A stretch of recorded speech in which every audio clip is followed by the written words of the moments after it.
హైదరాబాద్ అంతా ఇటు చూసిన సంక్రాంతి సందడి మొదలైంది. ఆంధ్ర వెళ్ళేవాళ్ళు ఆల్రెడీ ఇవాళ నుంచి బయలుదేరారు. ఎక్కడ చూసినా కూడా రోడ్లన్నీ కూడా బస్సులు ఆగిపోయి ఉన్నాయి. సాయంత్రం 6-7 నుంచే అందరూ విజయవాడ వెళ్ళేవాళ్ళు, గుంటూరు వెళ్ళేవాళ్ళు, వైజాగ్, తిరుపతి మొత్తం బయలుదేరుతున్నారు. సగం హైదరాబాద్ ఖాళీ కాబోతుంది. బహుశా ఇంకా రేపటి నుంచే కూడా రోడ్లు ఖాళీగా ఉండొచ్చు హైదరాబాద్లో. చూడండి, టెంట్లు కూడా వేసి మన ఏపీఎస్ఆర్టీసీ వాళ్ళు అక్కడ ఎంక్వైరీ కౌంటర్స్ అలా కూడా పెట్టారు, రిసెప్షన్ లాగా.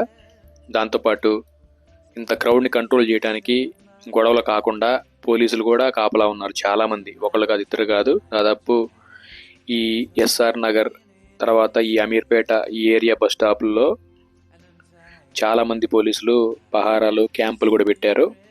చూడండి, ఎక్కడ చూసినా ఊరికి వెళ్ళిపోతాం సందడిగా. అటు టీఎస్ఆర్టీసీ ఇటు ఏపీఎస్ఆర్టీసీ కూడా స్పెషల్ బస్సులు నడుపుతూ ఉన్నాయి. సంక్రాంతి ముందు వచ్చినట్టు అనిపిస్తుంది. మేము కూడా త్వరగా ఊరికి వెళ్ళిపోవాలని కోరుకుంటా ఉన్నాం. Thank you.